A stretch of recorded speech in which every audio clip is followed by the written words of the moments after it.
대통령의 숨소리 하나 놓치지 않고 저부터 분골쇄신하겠습니다.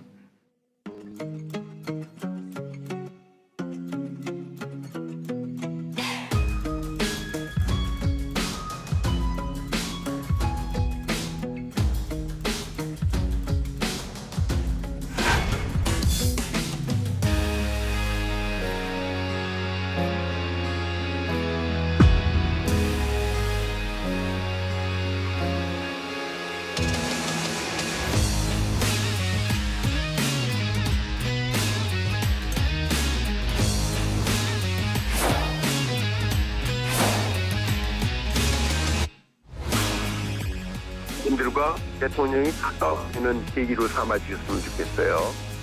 실효성 있는 국정 쇄신책이 마련되지 않을까 기대해 보겠습니다.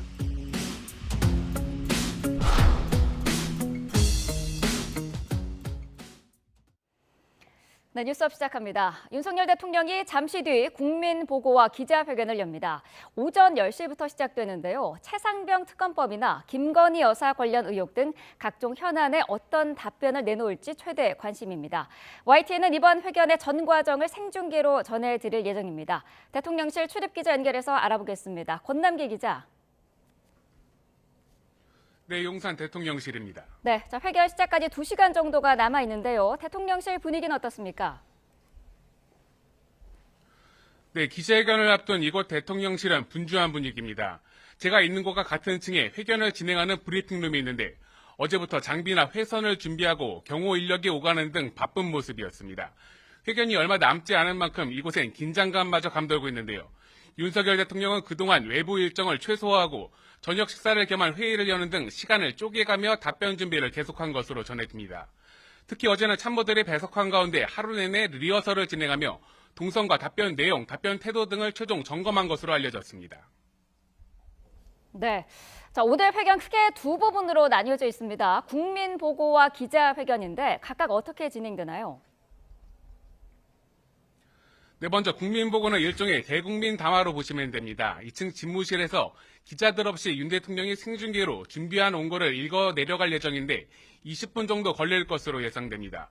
주로 앞으로 3년 국정 운영을 어떻게 하겠다는 내용이 될 거로 전해졌는데요. 의료개혁이나 3대 개혁 등 국정과제 완수 의지와 함께 최근의 경제 상황과 입법을 위한 국회의 협조 등도 포함될 것으로 보입니다. 저출산 문제와 관련해선 기존의 대통령 직속 저출산 고령사회위원회를 정식 부처로 격상하는 내용도 발표할 것으로 전해졌습니다. 이 같은 국민보고 이후엔 윤 대통령이 2층 집무실에서 1층 브리핑룸으로 내려와 곧바로 기자회견이 시작됩니다. 브리핑룸엔 내신 기자 150여 명이 윤 대통령을 기다리고 있을 텐데요. 전체 기자회견은 1시간 정도 진행될 예정입니다. 1년 9개월 전 취임 100일 기자회견에선 30여 분 동안 질문 12개를 받았던 만큼 이번엔 질문 수가 20개를 넘어갈 것으로 보입니다. 네, 이번 회견에서 가장 관심을 끄는 부분 최상병 특검법이나 또 김건희 여사 관련 의혹에 대한 대통령의 답변인데 대통령실 기류는 어떻습니까? 네, 예민한 최근 현안은 대부분 국민보고에서 이어지는 기자회견에서 다뤄질 예정입니다. 기자들의 질문에 답하는 형식인데요. 윤 대통령은 해병대 최상병 관련 질문에선 먼저 젊은 장병의 숨지기 가슴 아프다는 공감의 표현을 내놓을 것으로 전해졌습니다. 공수처 수사 이후 상황에 따라 최상병 특검법을 나중에 수용할 수도 있다는 이른바 조건부 수용에 대해서도 진전된 입장이 나올 가능성이 있습니다. 회견에선 김건희 여사 명품 가방 수수 논란이나 도이치모터스 주가 조작 의혹 관련 질문도 나올 것으로 예상됩니다. 윤 대통령은 수사에 협조하겠다는 수준의 원론적인 답변을 내놓을 것이란 관측이 지배적입니다. 수사 중인 사안을 대통령이 언급하는 것 자체가 적절치 않다는 대통령실 관계자 설명이 있었는데요. 하지만 김 여사 관련 의혹에 대해 아쉽다는 말로 그쳤던 지난 2월 KBS 대담 때와는 달리 사실상 사과에 가까운 답변을 내놓을 거란 전망도 있습니다. 네, 자, 국민보고와 기자회견까지 합치면 모두 1시간 반 정도가 될 것 같은데요. 전체적으로 어떤 부분을 가장 주목해야 할 것 같습니까? 네, 먼저 기자들의 질문에 대한 윤 대통령의 답변 수위와 태도를 보셔야 될 것 같습니다. 이번 기자회견 준비를 함께한 대통령실 참모들에게 물어보면 물론 사안별로 조금 다르지만 예전 입장보다 진전된 답변이 나올 거다. 혹은 태도의 변화가 있을 거라는 등의 말이 적잖이 나왔습니다.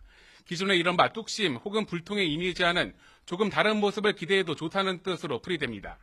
다만 태도는 낮은 자세로 가되 강조할 것은 강조하자는 분위기도 있는 것으로 전해집니다. 특히 의료개혁 등 중점 과제에선 흔들림 없는 추진 의지를 거듭 강조할 것으로 보입니다. 지금까지 용산 대통령실에서 YTN 권남기입니다. 네, 윤석열 대통령의 기자회견을 앞두고 민주당은 민생회복지원금과 최상병 특검법 수용을 촉구했습니다. 국민의힘은 소통의 계기가 될 것으로 보고 있는데요. 일각에서는 특검법의 입장 변화를 바라는 목소리도 흘러나오고 있습니다. 정인용 기자입니다. 민주당은 총선을 통해 국민이 윤석열 정부의 국정 방향도 태도도 틀렸다고 채점했다며 오답을 누기는 기자회견이 돼선 안 된다고 포문을 열었습니다. 민생을 핵심 화두로 꺼내며 이재명 대표가 제안한 전 국민 25만 원 민생회복지원금 지급 추진을 또 한 번 강조했습니다. 사용 기한이 정해진 소멸성 지역 화폐로 전 국민에게 민생회복지원금을 지급하면 자영업자와 소상공인들이 숨통을 틔우고 침체된 경기를 다시 살리는 마중물이 될 것입니다. 국회 본회의를 통과해 정부로 이송된 최상병 특검법 수용도 거듭 압박했습니다. 여권 일각에서 공수처 수사 결과를 보고 특검을 하자는 이른바 조건부 수용론이 제기된 데에는 꼼수에 불과하다고 일축했습니다. 국민들이 바라보는 시각 있잖아요. 무슨 조건부 걸고 무슨 뭐 시한 걸고 이런 게 아니라 이미 최상병 특검이 지금 9개월 지났다. 이거 진실규명하자. 국민의힘은 윤 대통령이 이번 회견을 통해 국민과 가까워지는 소통의 출발점이 되길 기대하고 있습니다. 더 이상 주요 현안을 두고 설왕설래가 이어지지 않도록 진솔하게 소통하는 시간이 돼야 한다는 입장입니다. 그간에 해왔던 방향과 앞으로 할 방향에 대해서 솔직히 담백하게 말씀해 주시면은 대통령이 직접 말씀하시는 거니까요. 여러 가지 설이나 여러 가지 논쟁이 이제 다 모든 것이 잠재워지겠죠. 회견 주요 의제로는 최상병 특검법과 민주당이 22대 국회 개원 즉시 재발의를 예고한 김건희 여사 특검법이 언급될 것으로 예상하고 있습니다. 두 법안 모두 국정 발목을 잡기 위한 정쟁용 특검이라는 게 국민의힘 공식 입장이지만 당 일각에선 기존과 다른 입장을 기대하는 목소리도 나오고 있습니다. 일단은 대통령께서 지금까지 나왔던 얘기보다는 전향적으로 뭔가 국회와 소통의 돌파구를 여는 듯한 희망의 메시지는 분명히 나올 거라고 생각을 합니다. 이번 윤 대통령 기자회견이 또 다른 정쟁의 소재가 될지 아니면 주요 현안에 대한 궁금증과 갈등이 해소되는 계기가 될지 여야 모두 윤 대통령의 입에 주목하고 있습니다. YTN 정인용입니다. 네, 윤석열 대통령이 기자회견을 하루 앞두고 건강 문제로 휴가를 가는 더불어민주당 이재명 대표에게 전화를 걸어 안부를 물은 것으로 확인됐습니다. 앞선 양자회담에서 자주 소통하자고 의견을 모은 뒤 첫 통화인데 직통으로 연락한 것도 이번이 처음이었습니다. 이준엽 기자입니다. 민주당은 이재명 대표가 총선으로 미뤄온 입원 치료를 받기 위해 일주일 휴가를 쓰게 됐다고 알렸습니다. 걱정할 정도는 아닙니다. 잘 치료받고 오겠고요. 잠깐 입원하고 제가 지금 근 3년 동안 거의 쉬지를 못했기 때문에 잠깐 그 핑계로 좀 쉬어야 되겠습니다. 휴가 소식 하루 뒤 윤석열 대통령이 이 대표에게 직접 전화를 건 사실이 민주당 공지를 통해 확인됐습니다. 윤 대통령이 건강을 염려하는 안부 인사를 했고 이 대표는 감사의 뜻을 표했다는 내용이었습니다.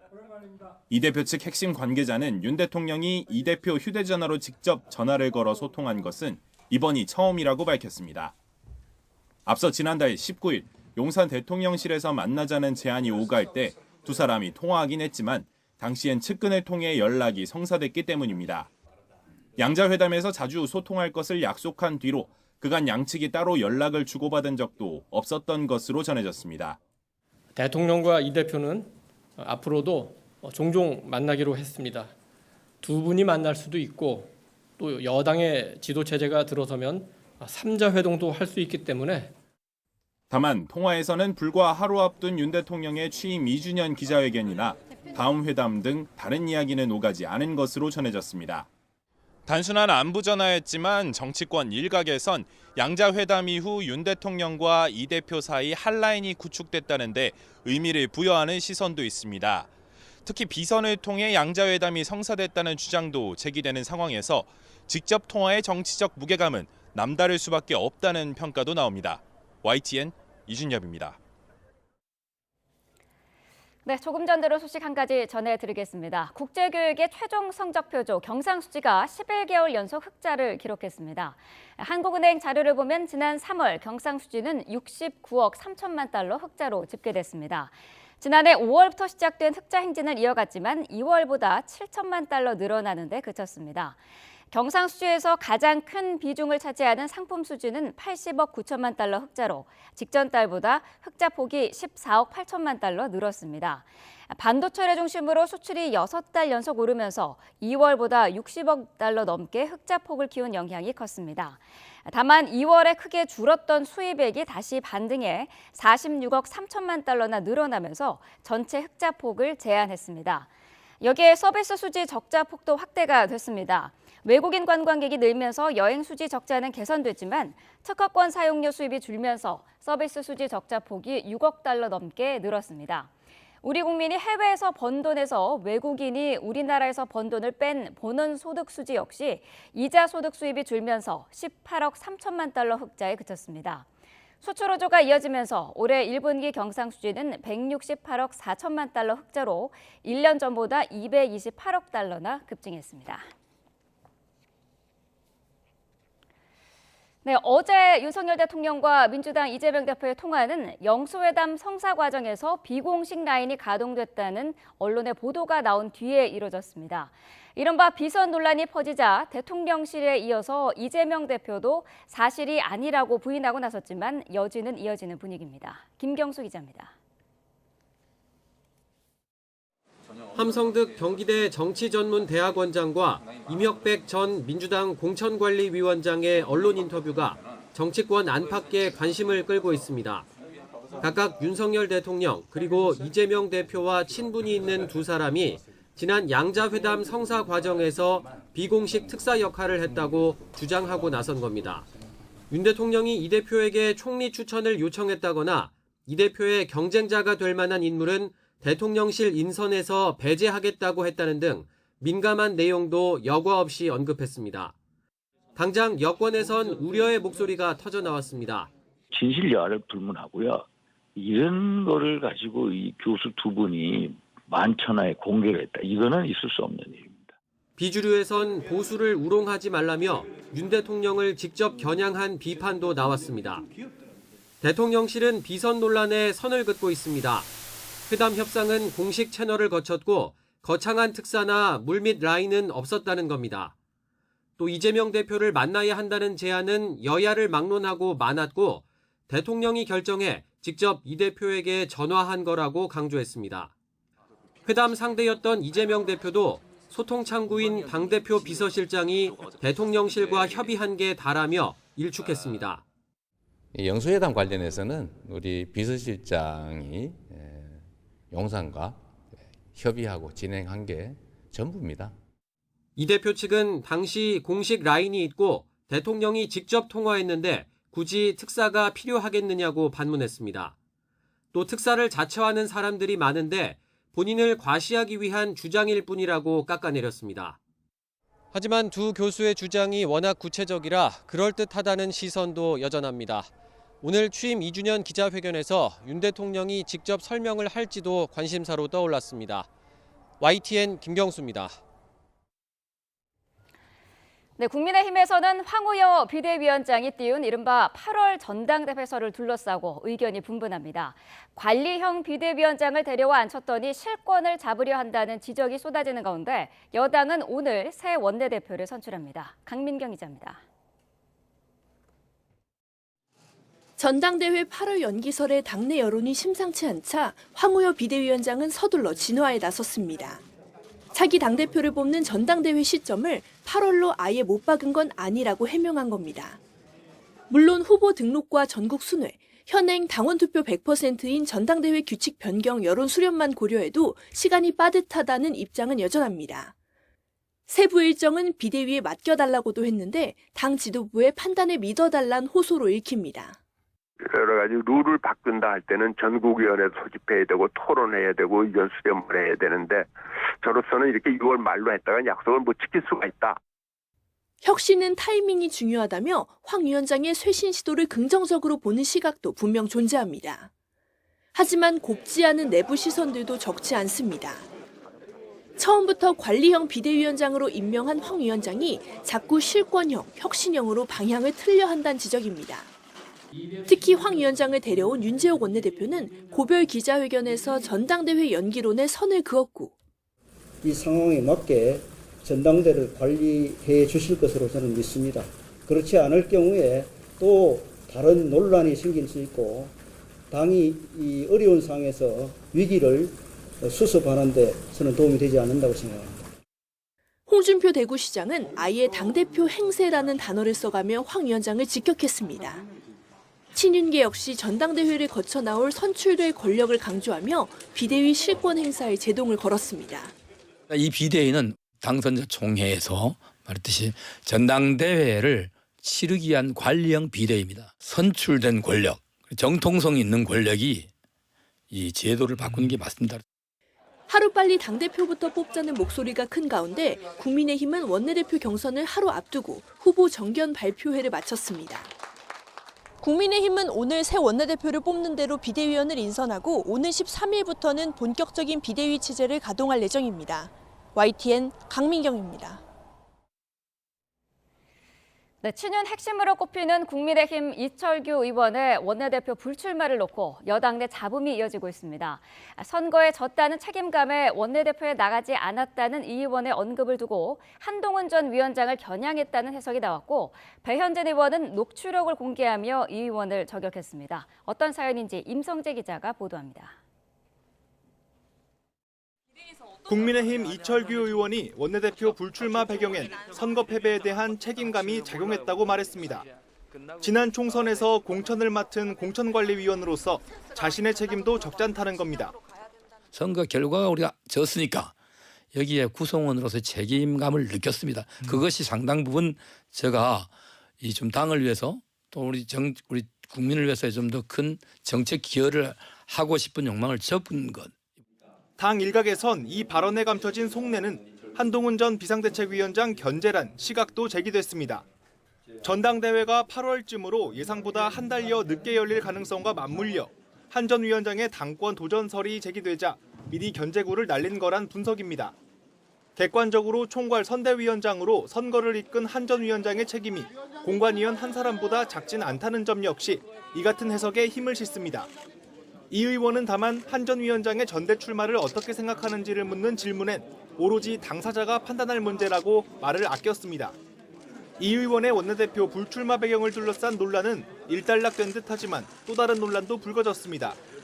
자신의 원내대표 출마를 공개 반대한 당선인 가운데 정작 전화론, 악역을 맡아달라며 출마를 권유한 사람이 있었다는 이 의원의 말이 시작이었습니다.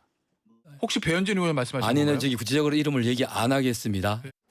이에 당사자로 지목된 배 의원은 SNS에 글을 올려 단언컨대 전화든 대면이든 이 의원에게 원내대표를 권유한 사실이 없다고 못 박았습니다. 그 증거로 이 의원의 출마를 만류하는 내용이 담긴 통화 녹음까지 공개했습니다. 저는 안 나오시는 게 맞다고 봅니다, 이번에. 그래.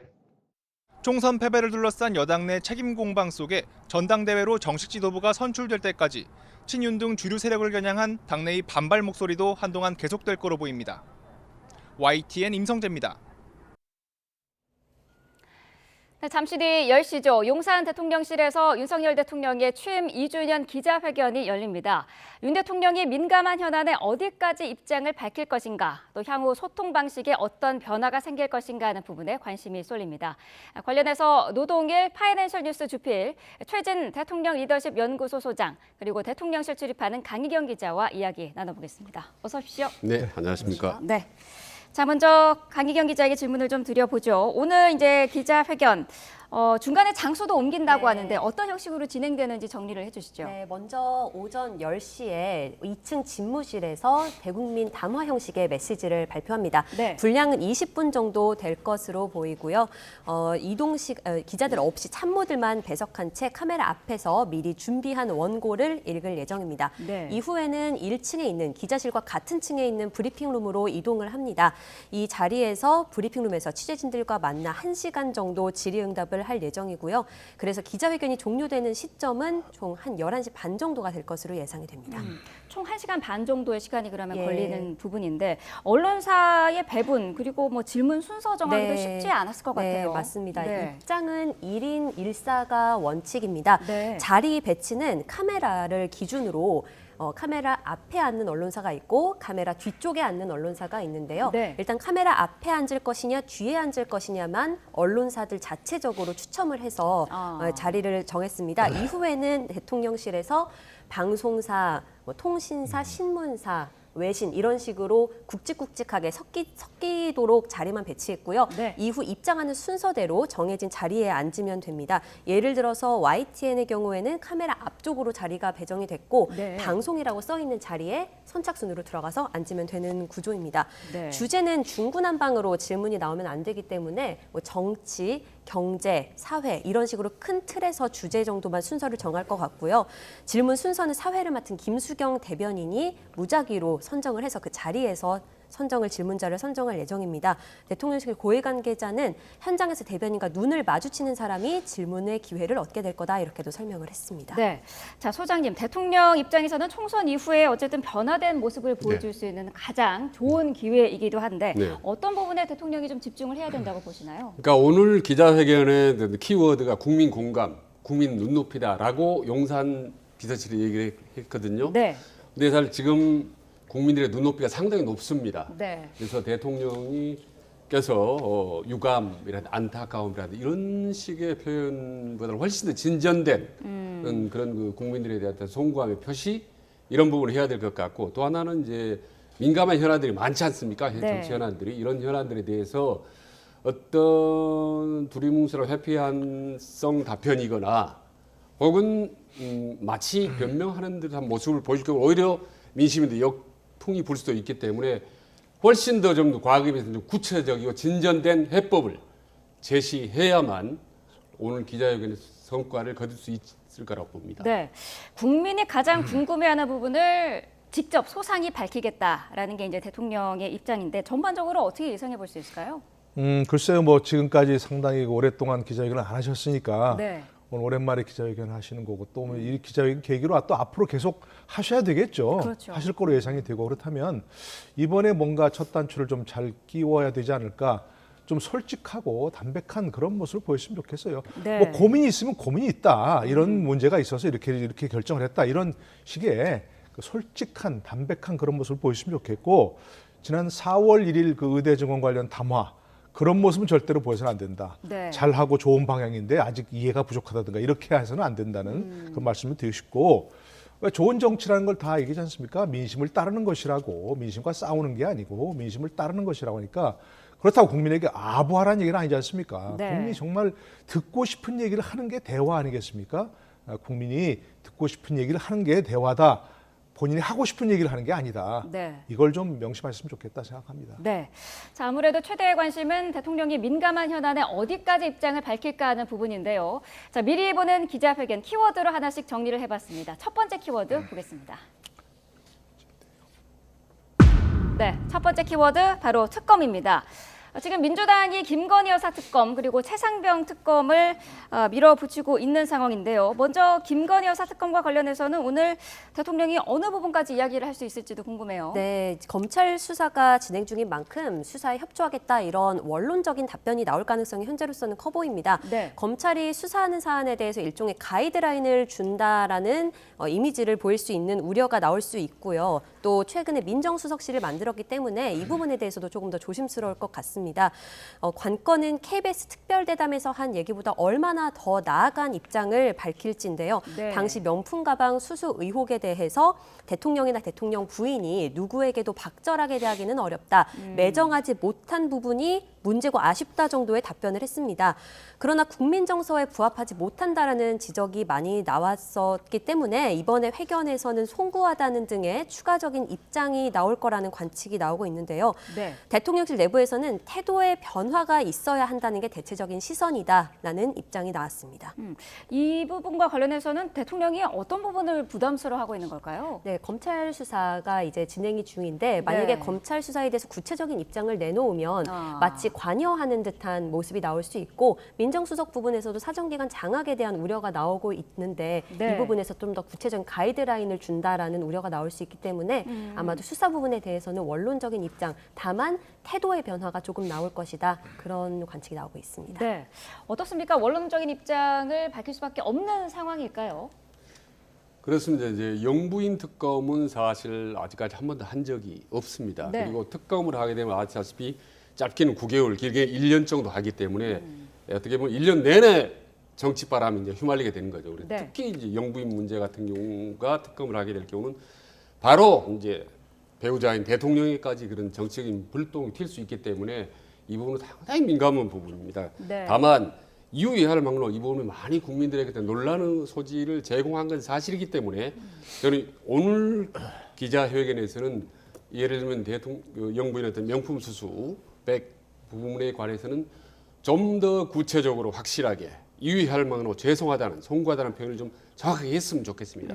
사실 이걸 지난번 2월 달에 KBS 대담 때 이 부분을 분명히 했더라면 국민들의 많이 가라앉을 수 있는 부분인데 이 부분이 적당히 아쉽다라는 부분으로 두루뭉실하게 넘어가는 바람에 눈덩이처럼 키운 측면이 있습니다. 네. 그래서 오늘 이 부분 이유를 명론하고 대통령께서 좀 명확하게 국민 앞에서 죄송하다는 표현을 해주셨으면 좋겠고 다만 이 부분 특검 여부, 특히 영부인 문제에 대한 특검 여부는 지금 리올백 외에 도이치모터 주가 조작 문제라든지 양평 땅 문제로 여러 가지 지금 맞물려 있지 않습니까? 네. 그래서 이거는 정치로 풀어야 된다. 윤석열 대통령이 앞으로 정치하겠다 이렇게 얘기하지 않았습니까? 정치가 다른 말로 협상입니다. 그래서 여야와 지금부터 오늘부터 긴밀하게 어디까지 어떻게 해야 될 것인지를 좀 협상을 해야 된다. 그리고 또 하나는 이원석 검찰총장이 바로 분명히 지시를 했지 않습니까? 수사를 지시를 했는데 이 부분도 수사를 지시했으면 빨리 속도 있게 구체적으로 지금 진행되는 그런 모습을 국민들에게 보여주면서 여야의 협상을 병행을 한다면 네. 이 산적한 문제도 사실 의외로 쉽게 풀릴 수도 있다라고 저는 봅니다. 죄송하다라는 표현은 어쨌든 필요하다라는 입장이신데 어떻게 생각하시나요? 그 이럴 때 쓰는 좋은 말 있잖아요. 보통 뭐 경위 어떻든 뭐 받은 네. 건 사실이기 때문에 죄송하다. 뭐 그러나 이제 이러이러한 뭐 경위로 이렇게 받았다. 이렇게 했으면 사실 그때도 충분히 넘어갈 수 있는 일이에요, 이게. 누군가가 책임지고 본인이 뭐 천만 원짜리 받은 것도 아니고 죄송합니다. 제가 뭐 이거 금액을 얘기하는 건 아니고 네네. 그렇기 때문에 그런 것들을 좀 정말 진솔하게 사과의 뜻을 표시했으면 누가 그걸 가지고 그야말로 국민들이 박절하게 대하겠습니까? 근데 그걸 가지고 그렇게 두루뭉술 넘어갔던 부분이 분명히 있는 것이고요. 더구나 또 검찰은 김건희 여사 관련된 뭐 주가 조작 의혹이라든지 이 뭐 명품백 수수 의혹이라든지 이런 것들을 왜 이렇게 미적거렸어요? 지금 하는 것처럼 빨리 수사해서 결론을 내라. 이랬으면 되는 거 아닙니까? 그 결론이 정말 미흡하다. 그랬으면 국민들이 요구할 텐데 만약 특검을 요구할 텐데 그렇지 않고 그걸 검찰이 수사 그 결과를 내놓은 것이 뭐 납득할 만하다 하면 문제가 없이 넘어갔을 텐데 네. 그걸 계속해서 호미로 충분히 막을 수 있는 일을 미적거리다가 가래로 좀 막기 어려운 그런 상황이 됐다. 지금이라도 빨리 그렇게 하는 게 좋다 이렇게 생각합니다. 네. 여기에 대해서 국민의힘 김민전 비례대표 당선인이 이런 얘기도 또 했습니다. 김건희 여사 특검 요구를 받아들이되 거기에 김혜경 여사 그리고 김정숙 여사 이 3김 여사 특검을 주장하기도 했는데 이 부분은 어떻게 보시나요? 그래서 이제 저렇게 일부 이제 주장하는 분들도 있을 수 있겠죠. 네. 우리가 얘기하는 김혜경 여사라든지 또 김정숙 여사 이런 의혹이 있는 부분이니까. 근데 만약 저렇게 가자면 저건 정말 한번 막 가자 이렇게 얘기하는 거니까 지금 상황에서는 예를 들어서 지금 이런 것들이 정말 크게 일파만파 의혹으로 번지지 않도록 네. 아까 우리 최 원장님 잘 말씀하신 것처럼 여기에서 정치적으로 푸는 게 중요하지. 그래 그럼 우리도 한번 이렇게 해볼까 하는 것은 사실은 정치적 어떤 파장 논란을 더 키우자 이런 것들이니까 네. 바람직한 자세는 아니라고 생각합니다. 네. 뭐 전현직 대통령의 영부인과 제1야당 총재 영부인을 세 사람을 같이 수사하자라는 얼핏 보면 뭐 기발한 아이디어 같지만 사실 현실성이 없고 네. 교수님 말씀하셨다시피 이건 어떻게 보면 이제 막 가는 모습을 보여주기 때문에 바람직하지는 않다고 봅니다. 네. 자, 야당의 최상병 특검 요구, 이 부분은 윤 대통령을 직접 겨누는 사안이기도 해서 관심인데요. 이와 관련해서 이준석 개혁신당 대표 이런 말을 하기도 했었죠. 듣고 오겠습니다. 우리가 김정은과의 대화를 할 때 보면은 예. 김정은은 핵을 포기할 의사가 없잖아요. 없죠. 왜냐면 이거 포기하면 나 죽는다예요. 저는 지금 대통령께서 선거 결과 이런 것 때문에 되게 위축되셨다는 생각을 해요. 그래가지고 최상병 특검을 하면은 야 이거 내가 옛날 특검 해봐서 아는데 이거 사실 특검이 작정하고 다 뒤지면은 어떻게든 굴비 엮듯이 엮어가지고 나중에는 뭐 대통령을 치는 그런 수단이 될 수도 있어 네. 라는 생각 하실 거예요. 네. 그러니까 저는 우리 국민이 생각하는 어떤 최상병 특검에 대한 민감도보다 대통령 훨씬 민감한 거예요. 네.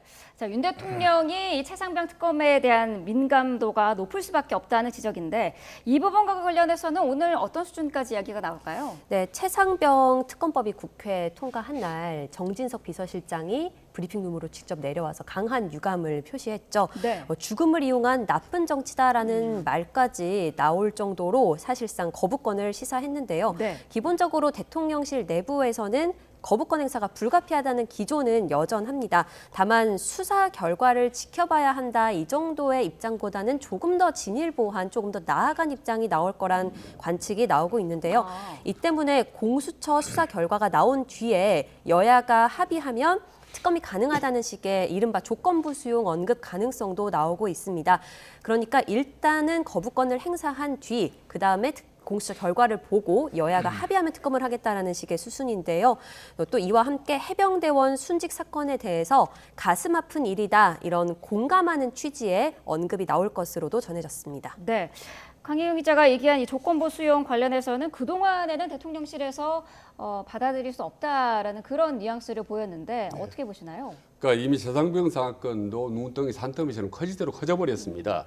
근데 저는 오히려 영부인의 어떤 특검이나 이런 부분보다도 최상병 사건은 사실 의외로 쉬울 수도 있다고 봅니다.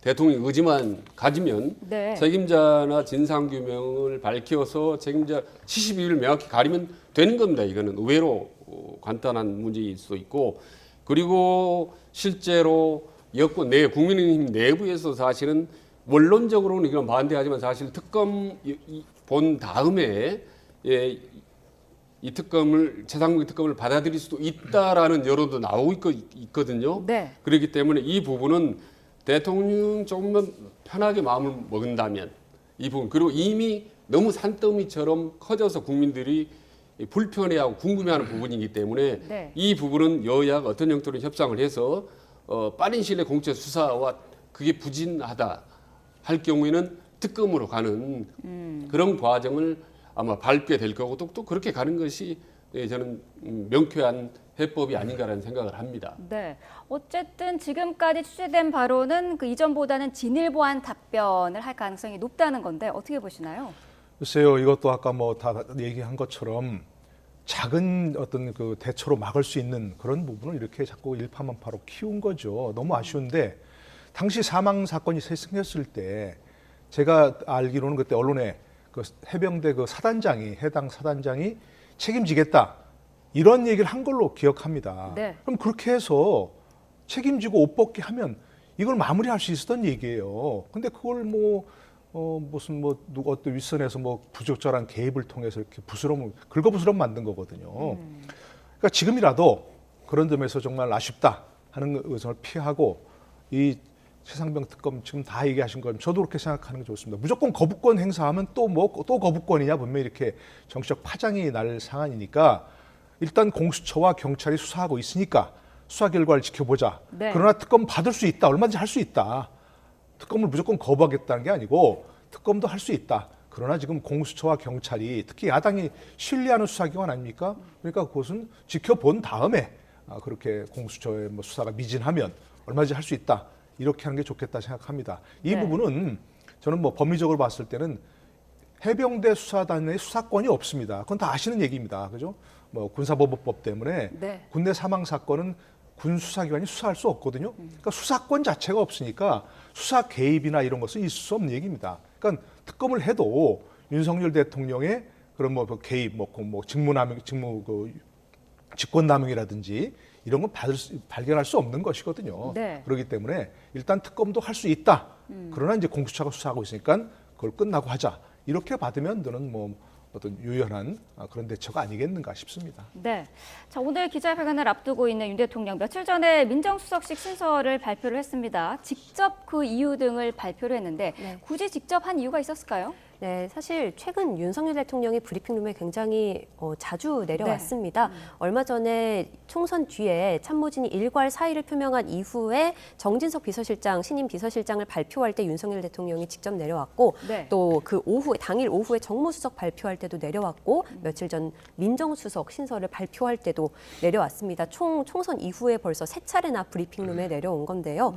이유를 이제 취재를 해보니까 비서실장은 전임 비서실장이 사의를 표명했기 때문에 좀 발표를 할 사람이 어떻게 보면 마땅치 않아서 대통령이 내려왔다. 또 당일 오후 정무수석 브리핑에 또 내려온 이유는 같은 날 발표인데 누구는 대통령이 하고 누구는 실장이 하면 좀 서운한 면이 있지 않겠느냐. 그랬다는 이유인데 민정수석은 사실 의견이 갈렸습니다. 며칠 뒤에 기자회견이 있는데 또 대통령이 내려와서 할 이유가 있느냐라는 내부에서도 의견이 있었는데 윤석열 대통령이 민정수석 신설의 경우에는 취재진이 굉장히 궁금해하는 사안이고 또 직접 대통령에게 이유를 물어보고 싶어 할 것 같아서 브리핑룸에 내려왔다라고 말한 것으로 전해졌습니다. 네. 자, 민정수석실 신설과 관련해서 지금 야당은 계속해서 사법 리스트 대응용이다 이런 지적을 이어가고 있거든요. 이 분석은 어떻게 보시나요? 그러니까 일단 민정수석실 하면 우리 국민들 사이에 상당히 좀 사정의 칼이라는 부정적 이미지가 사실 강합니다. 그리고 과거 역대 민정수석실의 수석들이 비서관들에게 사실 온전한 경우가 많지 않았습니다. 그 정도로 민정수석실은 청와대 정치 개입이라는 부정적인 이미지를 두고 있기 때문에 이 부분에 대해서는 어쨌든 좀 불식을 해야 될 겁니다. 그리고 방금 말씀하셨다시피 야당인 민주당이 특검 공세를 전방위로 해오고 있기 때문에 대통령이 특검을 방지하기 위해선 민정수석이 새로 신설하는 게 아니냐, 부활하는 게 아니냐라는 의구심이 상당히 많거든요. 그렇기 때문에 대통령이 직접 해명을 한 거고 아마 오늘 또 기자회견에서 아마 이 부분에 민정수석에 아마 해명이 할 겁니다. 질문도 나올 거고. 그래서 방금 말씀드린 민정수석실을 부활하게 되면 항상 대통령이나 청와대 참모들은 정치에 개입하고 싶은 유혹을 느끼게 됩니다. 그렇기 때문에 이 유혹은 불식시키고 국민들도 걱정을 불식시킬 수 있을 정도로 확실히 사정을 하지 않고 그야말로 민심을 청취하는 데 집중하겠다라는 것을 말로만이 아니라 제도적으로 분명하게 오늘 국민들에게 좀 밝혀주는 것이 좋을 것 같다는 생각이 듭니다. 네, 알겠습니다. 자, 저희가 뽑은 이제 두 번째 키워드 바로 보고 오겠습니다. 보시죠. 네, 두 번째 키워드 한동훈입니다. 총선 패배 원인을 두고 지금 국민의힘 내부에서 대통령 탓이다, 한동훈 탓이다 말이 많은데 오늘 여기에 대한 입장도 좀 밝힐 수 있을까요? 뭐 질문이 분명히 나오지 않겠습니까? 총선 결과에 대한 어떻게 보시냐 이렇게 분명히 나올 수 있는 거고 또 딱 짚어서 정말 한동훈 책임이라고 보시느냐 뭐 이렇게 얘기도 나올 수 있는 거고 홍준표 대구시장이 저는 지금 상황이 좀 돌아보면 한동훈 그 전 비대위원장에 대해서 막 굉장히 공격을 했잖아요. 그게 혹시 윤석열 대통령 만나고 나서 윤석열 대통령의 의중을 반영한 거 아닌가 하는 생각이 들 정도거든요. 그러니까 기자분들도 많이 그렇게 생각을 하실 거고 그에 대해 질문을 해야 되겠죠. 근데 지금 그 여러 가지 뭐 홍준표 대구시장도 그렇고 또 뭐 황의호 지금 비대위원장도 그렇고 또 지금 말씀하신 이철규 의원도 그렇고 그분들 얘기하는 게 지금 민심과 아니 다른 얘기죠. 민심이 지금 뭐 한동훈 위원장이 잘못해서 패배했다 그렇게 봅니까? 물론 잘못했겠죠. 뭐 예를 들어서 정권 심판론이 큰데 거기서 2조 심판론이라는 작은 심판론으로 맞으면 이길 수 있겠냐? 그건 당연한 거지만 정권 심판론이라는 그 상수가 존재하는 이유가 뭐겠습니까?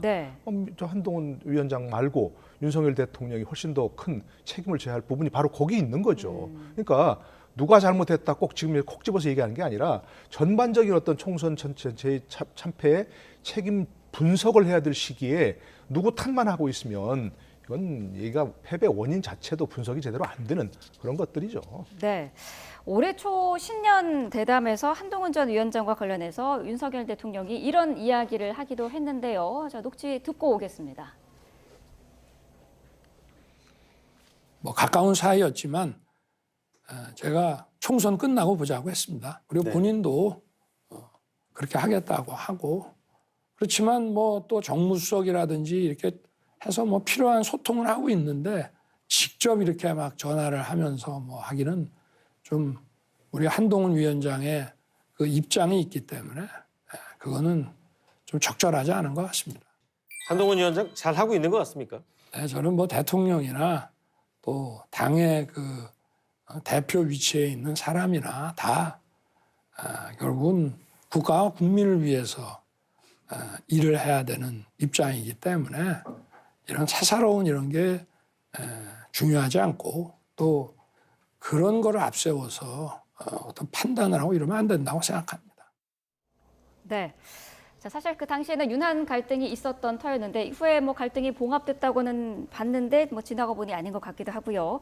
총선 이후에 대통령이 한 전 위원장에게 오찬을 제안을 했었지만 건강상의 이유로 위원장은 일단 거절했었죠. 네, 맞습니다. 윤석열 전 대통령이 총선 끝나고 지난달 19일에 한동훈 비대위 소속 인사들과 만나자고 제안을 했습니다. 이관섭 전 비서실장을 통해서 제안을 했는데요. 22일 용산 오찬에 참석할 수 있냐 이렇게 제안을 했는데 한동훈 위원장 측에서 건강상의 이유로 거절을 한 것으로 알려졌죠.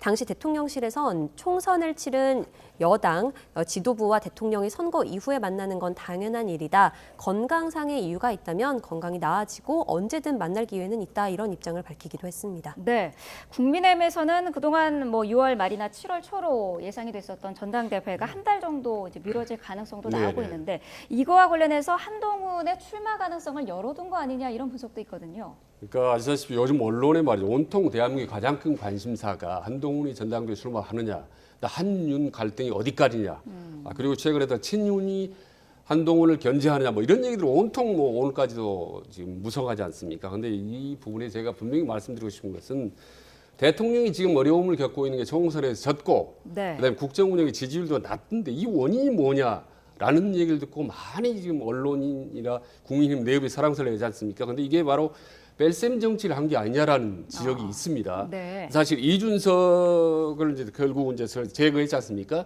그 이후로 이제 유승민, 안철수, 나경원, 김기현에 이어서 이제는 한동훈까지 친윤이 마치 배제하려고 하는 거 아니냐라는 얘기가 나옵니다. 사실 그렇게 되면 지금 한동훈은 개인의 한동훈이 아니라 개인적으로 자기 팬덤도 있습니다. 상당히 지지층이 그리고 어찌 됐든 여권의 대권자 1위입니다. 네. 이런 한동훈이 전당대회에 출마하느냐 마느냐 두 번째 치고 윤석열 대통령과 관계가 좋지 않다면 득보다 실이 훨씬 더 많고 국민의힘에 부담이 많다는 얘기죠. 네. 그래서 먼저 이 윤한 갈등을 먼저 해소하는 것이 중요하다. 그 다음에 전당대회 나가고 안 나가고 하는 건 두 번째 문제라고 봅니다. 그래서 국민들에게는 혹은 또 상당히 불안해하고 대통령이 이인자하고 상당히 갈등이 있다라는 얘기가 자꾸 나오면은 국민들도 사실 불안합니다 이게.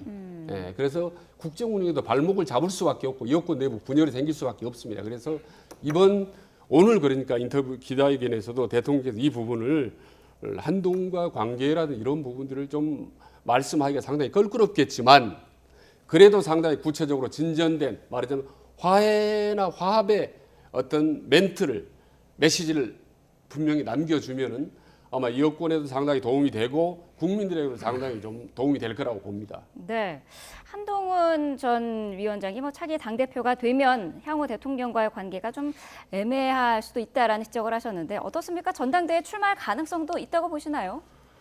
가능성이야 있는 거죠. 근데 지금 이제 황우여 비대위원장이 사실 긁어부스럼 만드는 거고요. 지금 관리형 비대위라고 처음부터 결정을 했고 그 관리형 비대위의 가장 큰 임무가 뭐냐? 전당대회 개최 아닙니까?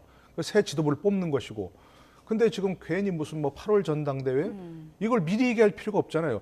지금부터 빨리 뭐 예를 들어서 전당대회 룰을 개정할 필요가 있으면 개정하든지 해가지고 2, 3일이면 되는 거 아닙니까? 그게 뭐 그렇게 오래 걸리는 것도 아니고 온라인으로 다 처리할 수 있는 그런 얘기들이고 그래서 빨리 결정을 해서 그야말로 당원들의 국민들의 선거로 뽑히는 그런 정통성 있는 지대위를 구성하고 지도부를 구성하고 본인들은 해산하는 게 맞는 것이지 뭐 지금 뭐 혁신을 어떻게 할 것인가 뭔지 이런 거 가지고 얘기할 시기가 아니라고 생각하는데 괜히 긁어부스럼 만드는 것이고 이렇게 되면 진짜 일각에서 얘기하는 것처럼 뭐 한동훈 출마를 위한 거 아니냐 이렇게 오해를 받을 수밖에 없는 상황이거든요.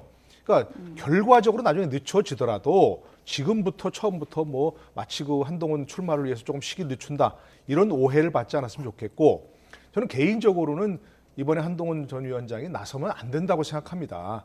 이철규 의원이 얘기한 것처럼 본인도 총선 패배에 어느 정도 책임이 있기 때문에 네. 뭐 나서지 않겠다 얘기하는데 한동훈 위원장도 마찬가지 처지 아니겠습니까? 그러니까 나서면 안 된다고 생각합니다. 뭐 가능성이 열려 있지만 저는 나서지 않을 걸로 생각을 하고 나서지 않아야 한다고 그렇게 생각을 합니다. 저 하나 좀 짧게 덧붙이면 네네. 사실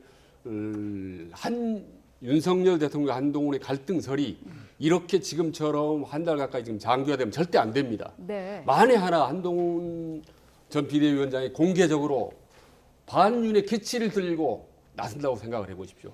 정말 여권은 걷잡을 수 없이 내부 분열에 들어가고 대통령은 매우 힘들어질 겁니다.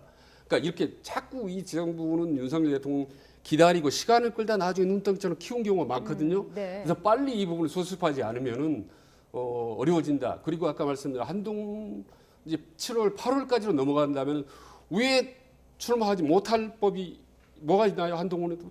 그리고 자꾸 책임론이 나오는데 아니 대통령만 선거를 치릅니까? 아니면 당만 치릅니까? 저는 모든 책임도 분담한다고 반반에 다 있다고 봅니다. 그리고 충분히 한동훈은 여권 내부로부터 비판을 받았기 때문에 지금 본인이 7, 8월 달에 본인이 자기 의지로 한번 총선에 나가겠다. 아니 전당대회에 나간다. 그럼 무참하게 떨어지면 되는 거죠. 만약에 국민 당원들이 비판을 한다면. 그럴 거 아니면 당원들이 아직 필요하다라고 하면 당선되는 겁니다. 그래서 지금 친윤이나 비윤이 한동훈을 가지고 출마한다 만다. 이거는 문제가 있다. 다만 경쟁자들이 한동훈 누굽니까? 홍준표라든지 윤상현이라든지 경쟁자들이 뭐라고 한동훈에 대해서 비판적인 얘기를 하는 거는 충분히 가능합니다. 경쟁자이기 때문에. 네. 다만 윤석열 대통령이나 친윤파들이 출마 여부를 갖고 안 된다 한다. 이거는 저는 상당히 좀 시점이 좀 오바라고 보는 거죠. 그리고 왜냐하면 육군의 가장 큰 확고한 자산 아닙니까? 많은 팬덤을 가지고 지지율이 높은 한동훈인데 왜 묶어두는 겁니까? 활용을 하려고 생각이 하는 거지. 그래서 윤석열 대통령과 친윤파들은 차제에 오는 지자를 계기로 한동훈을 어떻게 보면 선이 활용을 하려고 생각을 해야지. 네. 배제를 하려고 하는 순간 많은 어려움을 겪게 될 것이라는 저는 말씀드립니다. 네, 총선 이후에 대통령이 제안했던 그 오찬에 한 전 위원장이 참석을 했었으면 조금 다른 분위기가 됐었을 것 같습니다. 자, 저희가 뽑은 세 번째 키워드 보겠습니다.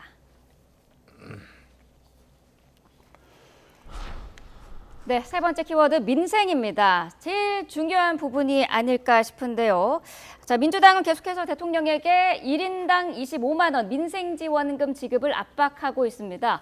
박찬대 원내대표, 정부가 승인하지 않으면 특별법 형태로라도 실행할 수 있다. 이런 입장을 밝혔는데요. 관련 내용 듣고 오겠습니다. 우리 민주당에서는 우리 민생 관련 지원금 1인당 25만 원을 우리가 제안을 하지 않았습니까? 추경의 형태로 서로 예산을 확보하고 진행하는 것이 가장 좋은데 입법부가 제안한 그 방법에 대해서 행정부가 실질적으로 예산을 확보하고 집행을 해야 되는데 그걸 하지 않는다라고 하면 우리는 지금 간절한 부분이에요. 행정부가 못하는 부분을 입법부가 보완을 해야 되고 필요하다면 견제해야 되지 않습니까? 특별법의 형태로라도 실행할 수 있는 법안을 지금 준비하고 있는 것으로 알고 있습니다. 네, 자, 민생지원금에 대해서 대통령은 일관적으로 부정적인 입장을 밝히고 있는데 오늘 여기에 대해서도 설명을 좀 하겠죠? 뭐 지난번에 얘기하신 것처럼 사실은 이게 뭐 돈 뿌리면 오히려 어려운 사람이 더 어려워진다. 그렇기 때문에 뭐 일괄적으로 모든 국민에게 20만 원 주는 거 안 된다. 뭐 이걸 네. 밝히시겠죠. 이제 왜 그렇지 않느냐, 왜 그러서 안 되느냐를 더 이제 충분히 설명을 하셔야 될 것 같고 네. 지금 민생이 어려운 것 중에 가장 중요한 것 중에 하나가 물가가 너무 오르고 있다는 거 아니겠습니까? 근데 25만 원 뿌리면 물가가 떨어지겠습니까? 오르겠습니까? 당연히 더 오를 수밖에 없는 거죠. 25만 원 주고 25만 원 이상을 또 국민들이 세금이나 물가로 낼 수밖에 없는 그런 상황이니까 네. 바람직하지 않고요. 박찬대 의원이 원내대표가 얘기한 것처럼 저렇게 정부가 안 하면 우리가 뭐 법을 만들어서 하겠다. 저건 위헌적인 발상입니다. 그야말로 네. 우리나라 헌법은 예산 편성권은 정부에 있고 국회는 예산 심의 결정권, 승인권만 있지 않습니까? 근데 자기들이 예산부터 편성하겠다는 똑같은 얘기거든요. 있을 수 없는 얘기고 네. 기본적으로 무슨 뭐 돈을 저렇게 뿌리겠다고 하는 것은 사실은 국민들을 위해서도 결코 바람직한 것이 아닙니다. 총선 승리나 뭐 집권에는 도움이 될지 모르겠지만 결국 국민들도 그것을 알아야 됩니다. 뭐 어려우니까 돈 준다. 뭐 이런 말이 좀 물에 빠지면 지푸라기를 잡는다 얘기하는데 진짜 지푸라기를 던지면 물에 빠진 사람이 잡고 나올 수 있나요? 안 되잖아요. 그 지푸라기를 모아서 하다못해 새끼라도 꼬아가지고 던져줘야 되는 거 아닙니까? 네. 그러니까 25만 원씩 뿌릴 돈이 있으면 정말 어려운 사람들한테 충분히 지원을 해서 그 어려움 빠져나갈 수 있도록 해야 되는 것이지 모든 국민에게 25만 원 주면 한 달에 한 2만 원꼴 아닙니까? 그거 가지고 무슨 도움이 되겠습니까? 근데요, 그게 민주당과 이재명 대표가 왜 그럼에도 불구하고 저걸 집착하느냐를 보면 생각을 할 필요가 있습니다. 네. 그러니까 국민들에게 부자든 가난하든 무조건 25만 원 준다는 게 1인당 이게 먹히거든요. 이게 말하자면 포퓰리즘입니다. 세계 어느 나라, 유럽이든 남미든 어느 나라도 하든 현금 바로 주면요, 국민들이 좋아합니다. 그게 10만 원이든 만 원이든 단도 만 원이든 그게 먹히기 때문에 지난번 총선 때 1호 공약이었고 이재명 대표, 그다음에 지난번 대담에 요번에도 고정하게 주장하는데 이게 분명히 포퓰리즘인데, 포퓰리즘은 윤석열 대통령이 주장했던 대로 국고를 낭비하고 많이 재정을 힘들게 하는 문제가 있지만 국민들이 또 바라는다는 또 역설적인 측면이 있거든요. 네. 그래서 이 부분에 예산뿐만 안 된다라고만 할 게 아니라 대통령이나 정부도 사실 협상을 할 필요는 있습니다. 그럼 오히려 동시에 그 25만 원 효과를 낼 수가 있거든요. 액수나 혹은 급여 방식도 절충을 한다면은 그 25만 원에 대한 국민 효과를 야당이나 정부를 동시에 갖고 갈 수가 있다. 그렇기 때문에 무조건 반대할 거는 아니다. 그리고 야당 그리고 정부 여당은 그렇다면 25만 원 아니면 또 다른 대안을 제시해야 되는 겁니다. 민생 대안은 제대로 제시하지는 못하고 있고 물가는 오르고 힘들어 죽겠는데 네. 야당 25만 원을 준다. 근데 대통령과 여당이 안 된다. 못 주게 한다. 그럼 국민들 입장에서 중도층 입장에서 상당히 오히려 정부 여당에 대해서 섭섭한 마음을 가질 수가 있죠. 그래서 상당히 이 부분은 단순히 돈 25만 원 예산 국고 낭비라고 차원에서 보지 말고 큰 틀에서 민심 차원에서 요즘 가뜩이나 어려운 서민 경제 차원에서 들여다보면 저는 이 부분도 여야 간의 협상의 여지가 충분히 있다고 봅니다. 네. 자, 또 하나의 심각한 문제가 지금 장기화하고 있는 의정 갈등 이 문제인데 오늘 대통령이 좀 더 전향적인 대책을 발표할 수도 있을까요? 글쎄 이제 저희들 이제 언론에 있는 사람들은 지난번 그 4월 1일 담화를 지켜보면서 네. 예고했을 때 뭔가 해결책이 나오나 보다.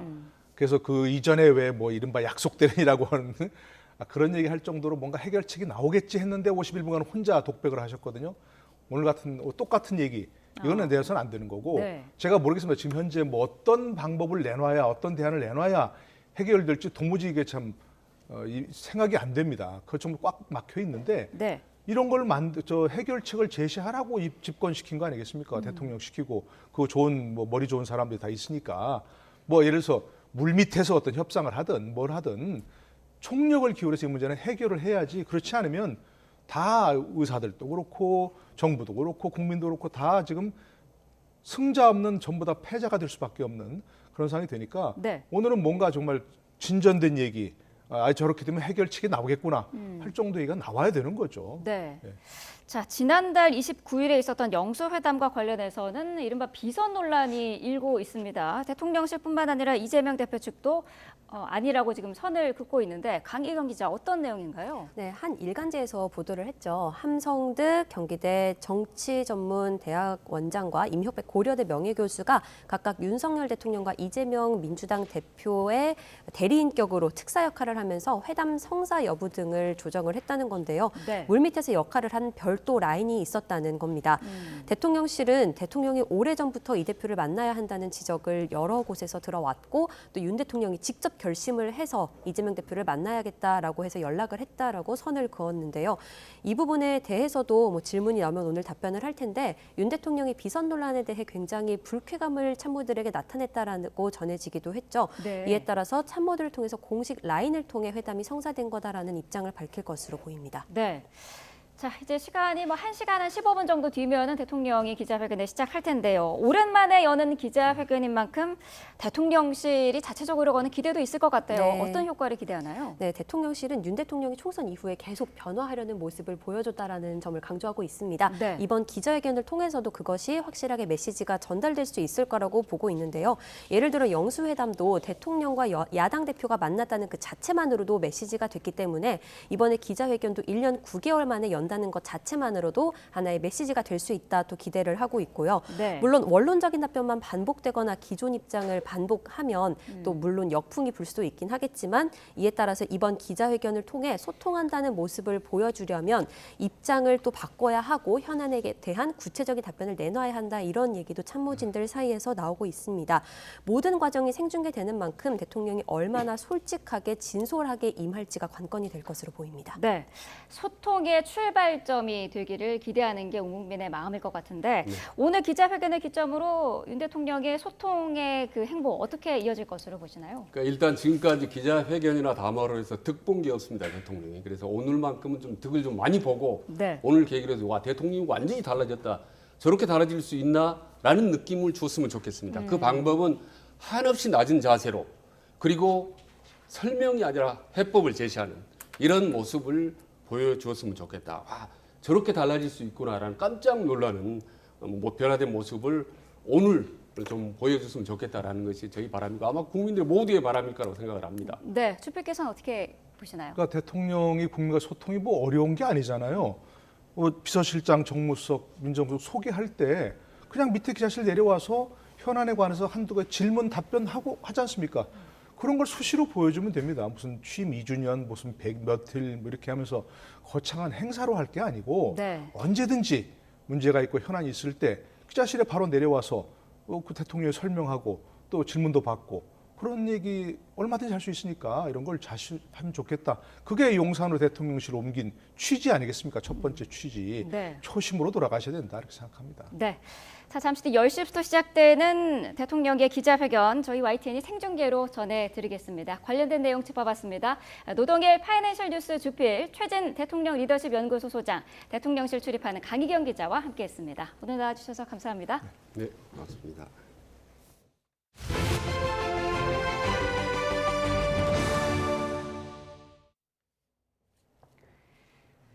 네, 잔고증명서를 위조한 혐의 등으로 실형을 확정받고 복역 중인 윤석열 대통령의 장모 최은순 씨가 가석방 적격 판정을 받았습니다. 박성재 법무부 장관의 최종 허가를 거치면 오는 14일 오전에 출소하게 됩니다. 김철희 기자입니다. 부처님 오신 날을 앞두고 열린 가석방 심사위원회. 수용자 1,100여 명에 대한 가석방 여부를 심사한 위원들은 법과 원칙에 따른 결정을 강조했는데 의원들 간에 자유롭게 의견 개진을 한 과정에서 결론이 도출됐다. 이렇게 말씀을 제가 드릴 수 있을 것 같아요. 대상에 포함된 윤석열 대통령의 장모 최은순 씨에게 만장일치로 적격 판정을 내렸습니다. 나이와 형기, 교정 성적, 건강 상태, 재범 위험성 등을 종합적으로 고려하면 가석방하는 것이 타당하다는 겁니다. 최 씨가 심사 대상에 이름을 올린 건 부적격 판정을 받은 지난 2월과 심사 보류 판정을 받은 지난달에 이어 이번이 세 번째입니다. 유기징역을 선고받은 경우 형기의 3분의 1이 지나면 가석방 될 수 있는데 지난해 7월 항소심에서 징역 1년을 선고받고 법정 구속된 최 씨도 기준을 충족했습니다. 최 씨는 지난달에 이어 이번에도 논란의 대상이 되어 국민이 우려하는 것을 원하지 않는다며 가석방을 원치 않는다는 의사를 유지했지만 위원의 생각은 달랐습니다. 박성재 법무부 장관이 심사위 판단대로 허가 결정을 내린다면 최 씨는 형기 만료일보다 2달가량 이른 오는 14일 출소할 전망입니다. YTN 김철입니다. 5월 9일 뉴스업 주요 일정 정리합니다.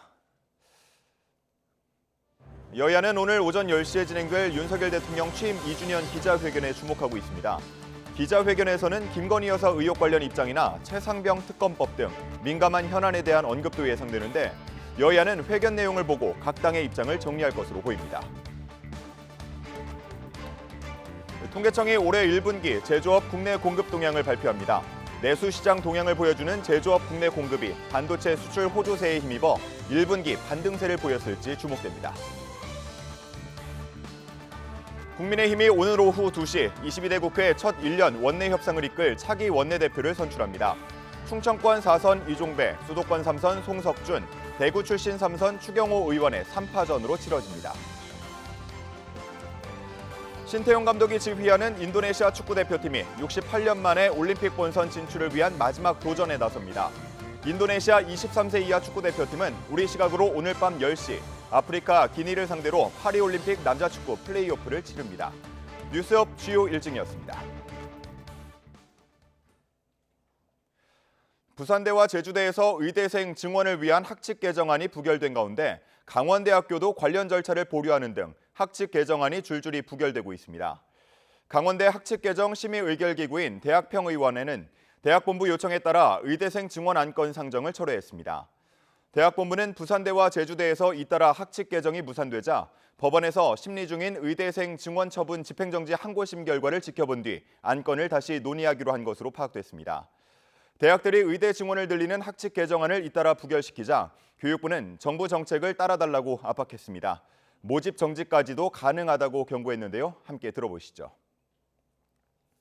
대학별 의대 정원은 교육부 장관이 정하는 사항에 따라야 하며 이를 따르지 않는 경우 고등교육법 제60조에 따라 시정명령 등이 가능합니다. 조치 사항 중에 하나가 모집 정원 정지인데 정지에 대해서는 교육부 장관이 행정처분위원회를 통해서 결정을 하도록 되어 있습니다. 원조 보이스피싱 총책으로 악명을 떨친 이른바 김미영 팀장이 필리핀 교도소에서 탈옥한 것으로 확인됐습니다. 3년 전 현지에서 체포됐지만 추가 범행을 저질러 한국 송환을 의도적으로 지연시키다 탈주까지 한 겁니다.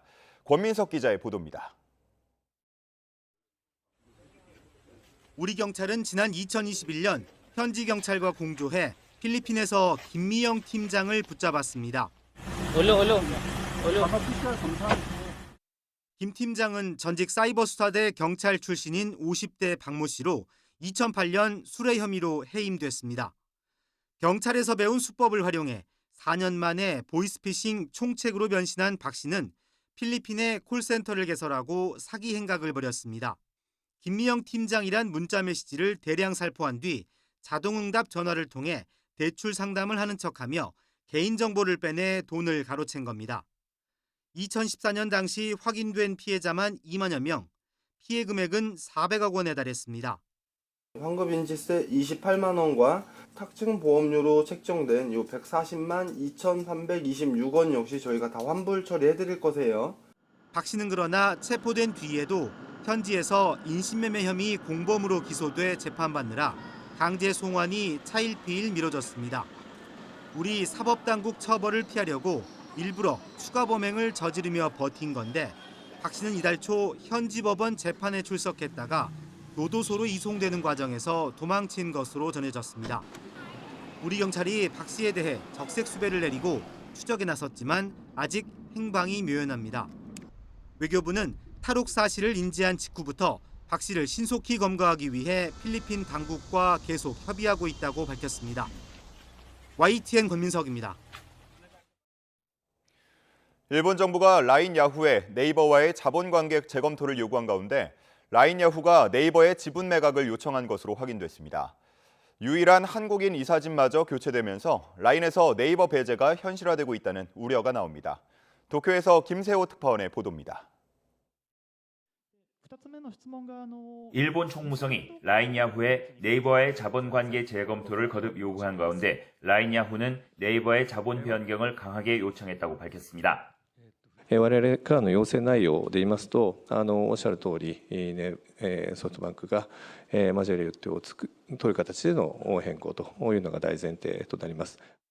라인 야후의 모 회사 A홀딩스는 네이버와 일본 소프트뱅크가 절반씩 지분을 가지고 있는데 네이버의 지분 매각을 사실상 요청한 겁니다.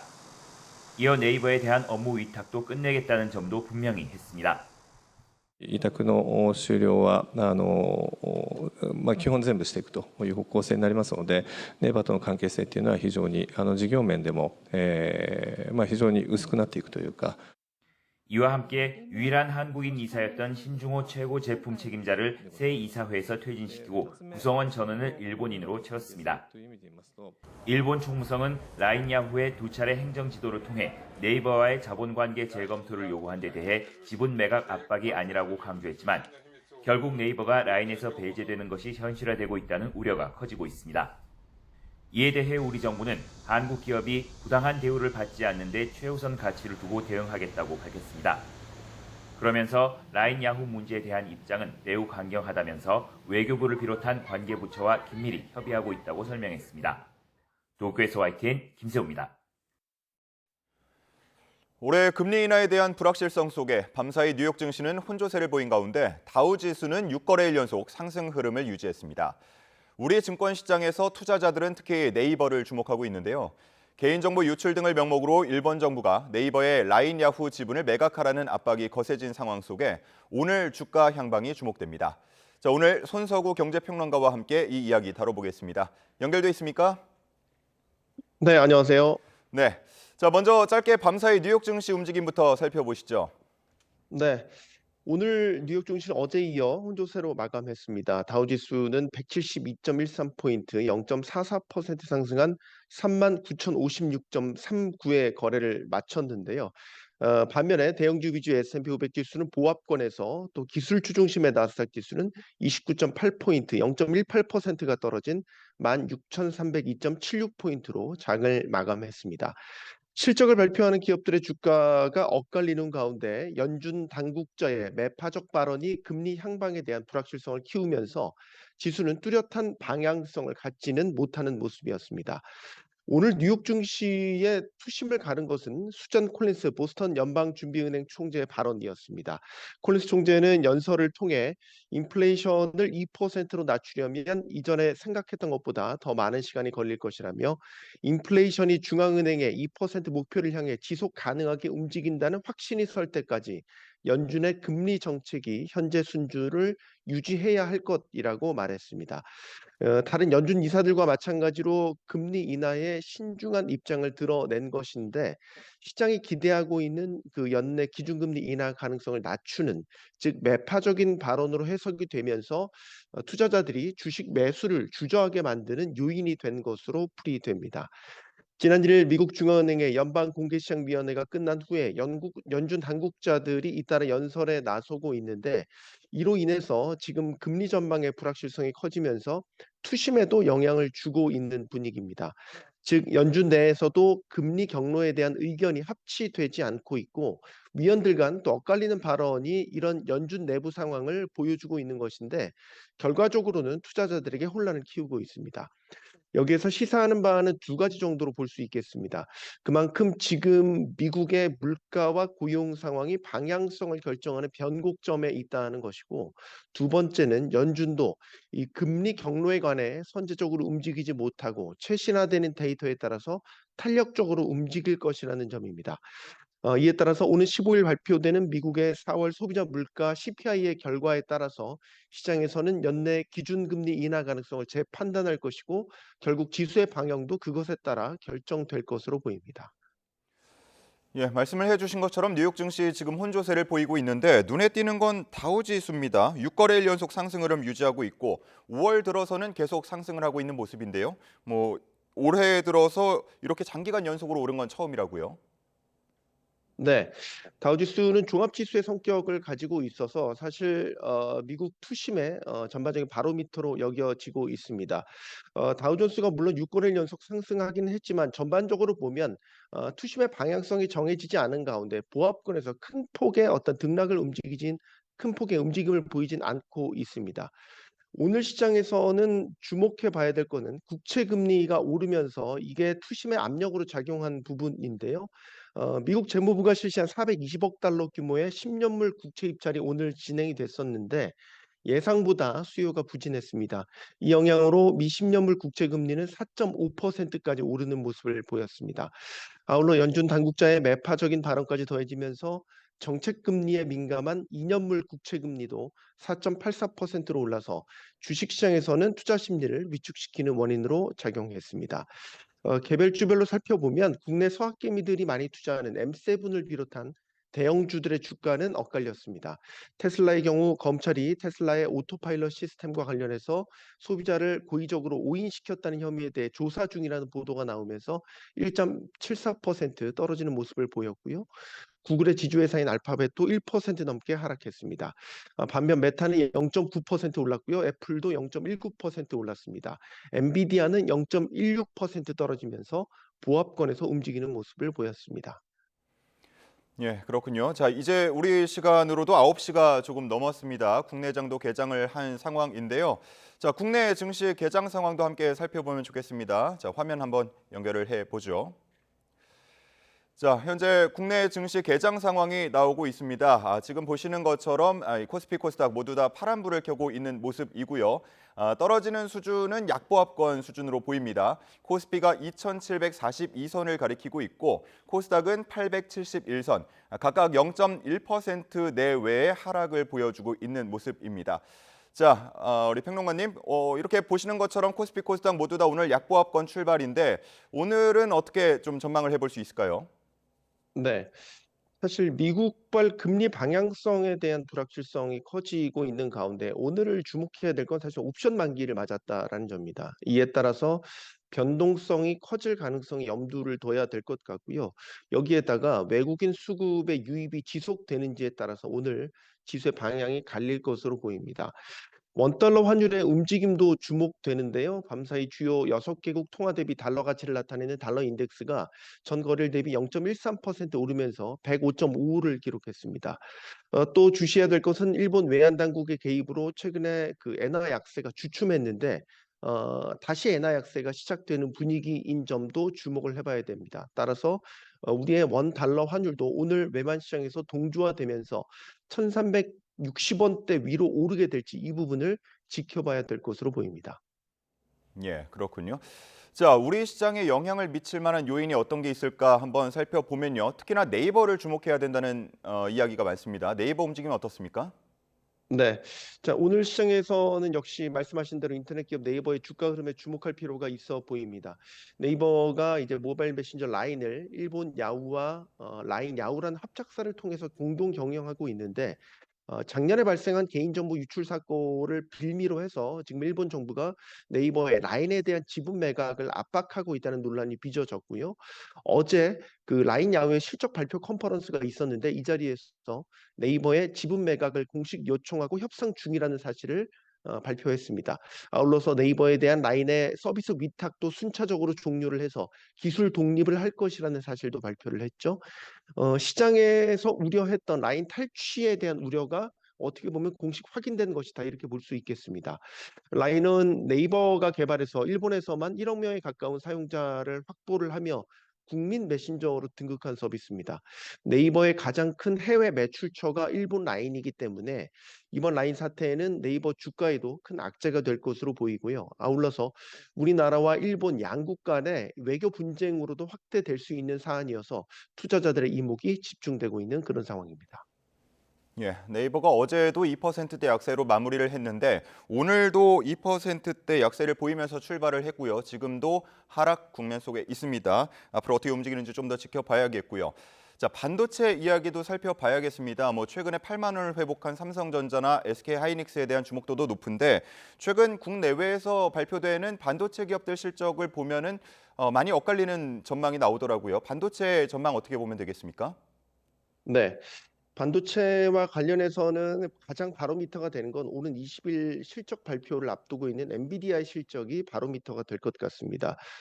세계적인 AI 칩 열풍을 일으킨 엔비디아의 어떤 실적의 방향성에 따라서 거기에 따른 우리의 삼성전자 또 SK하이닉스 또 국내 시장에서는 반도체 소부장을 비롯한 전공정, 후공정 반도체 관련주들이 엔비디아의 실적에 따라서 앞으로 주가의 향방을 결정하게 될 것으로 보입니다. 특히 우리나라에서는 그 엔비디아의 AI 칩에 같이 상용화돼서 첨부가 되는 HBM 고대역폭 메모리의 어떤 실적 전망도 엔비디아의 실적에 따라서 갈릴 것으로 보이기 때문에 지금 반도체 전반적으로 엔비디아의 실적을 주목하고 방향성을 탐색하고 있는 그런 상황입니다. 자, 오늘 경제 흐름 짚어봤습니다. 송석우 경제평론가와 함께했습니다. 고맙습니다.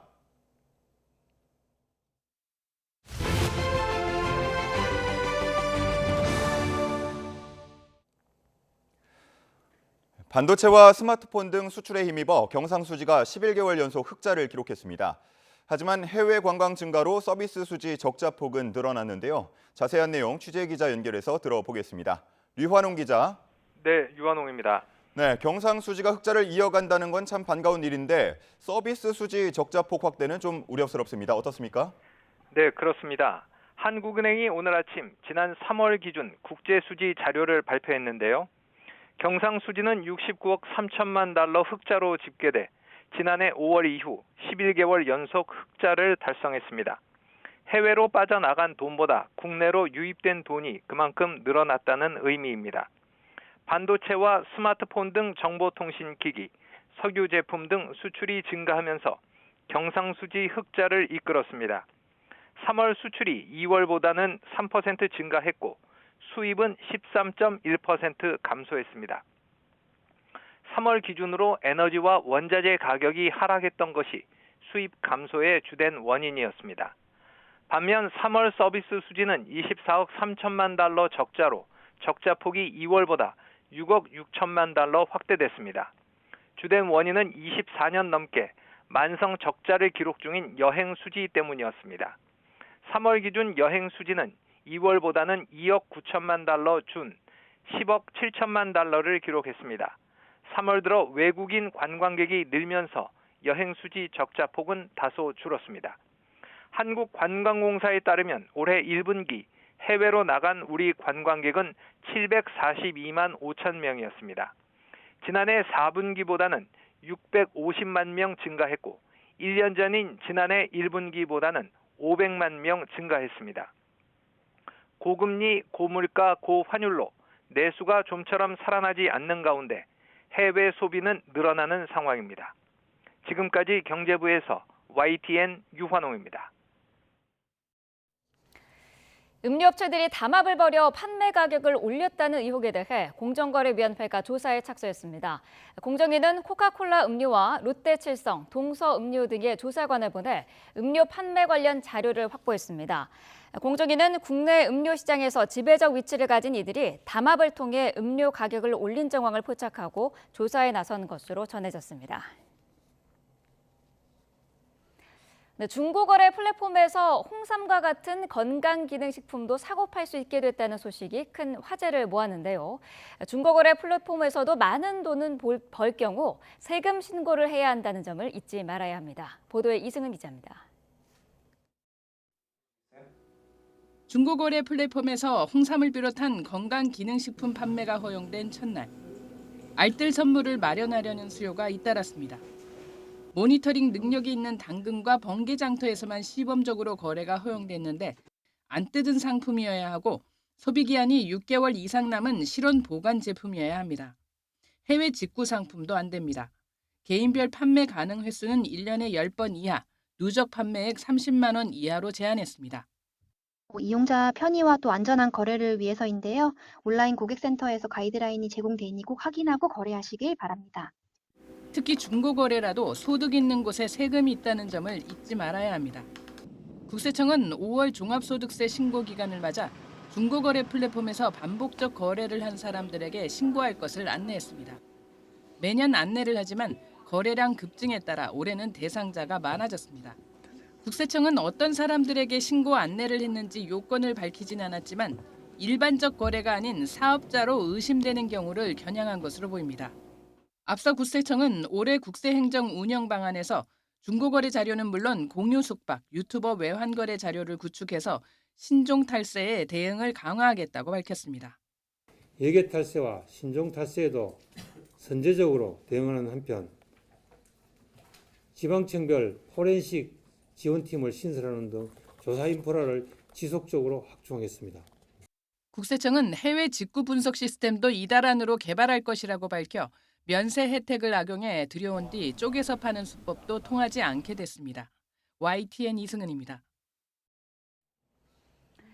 네, 고물가 속에 건축 자재비를 비롯한 공사비 상승으로 재건축 재개발 시장도 얼어붙었습니다.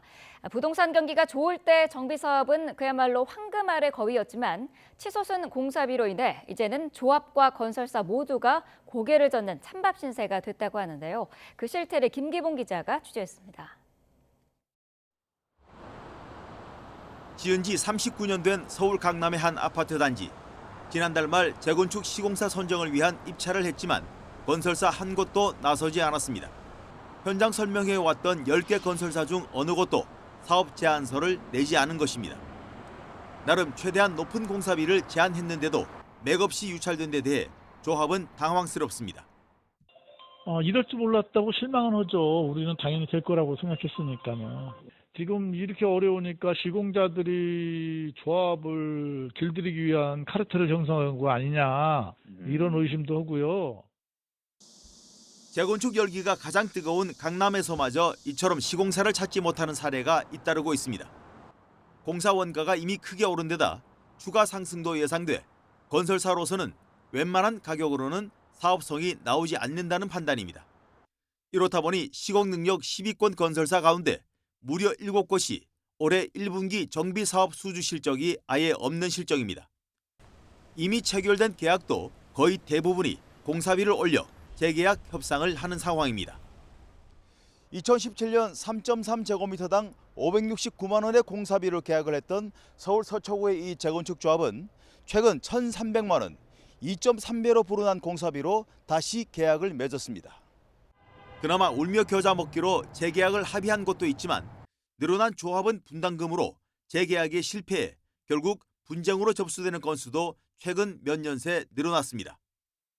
분양성 악화를 우려한 건설업계가 소위 알짜배기 단지에만 집중하려는 모양새입니다. 당분간 비인기 지역, 비인기 단지 재건축 재개발 사업은 요원해 보입니다. 더욱이 최근 위축된 부동산 경기로 어렵게 재건축을 해도 자산 가치가 크게 오를 것 같지 않다는 위기감이 정비 사업 시장을 더욱 얼어붙게 하고 있습니다. YTN 김기봉입니다. 네, 특송업체 페덱스가 운영하는 보잉 767 기종 화물기가 튀르키예 이스탄불 국제공항에서 착륙장치인 랜딩기어 이상으로 활주로에 동체 착륙했습니다.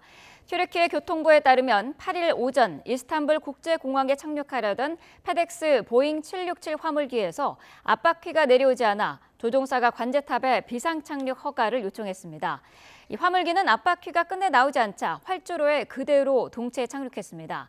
촬영된 영상을 보면 이 화물기는 뒷바퀴만으로 착륙을 시도했으며 잠시 뒤 기체 앞부분이 활주로에 부딪혀 쓸리면서 불꽃이 튀며 연기가 발생했습니다. 압돌 카디르 교통부 장관은 항공기는 동체 착륙을 무사히 마쳤으며 조종사 2명도 무사하다고 말했습니다. 네, 홍콩 버너거에 있는 금은방에 5인조 복면 강도가 들었습니다. 그런데 범행 시작 20초 만에 경찰에 체포되면서 귀금속은 만져보지도 못한 채 쇠고랑만 찼습니다. 베이징 강정규 특파원입니다. 홍콩의 최대 번화가 침사추이. 대낮에 검은 복면을 쓴 남성 5명이 차에서 내려 금은방으로 들이닥칩니다. 2명은 흉기로 점원들을 위협하고 나머지 셋은 망치로 진열대를 때려 부수기 시작합니다. 그러나 귀금속은 만져보지도 못한 채 두 손을 들고 무릎을 꿇습니다.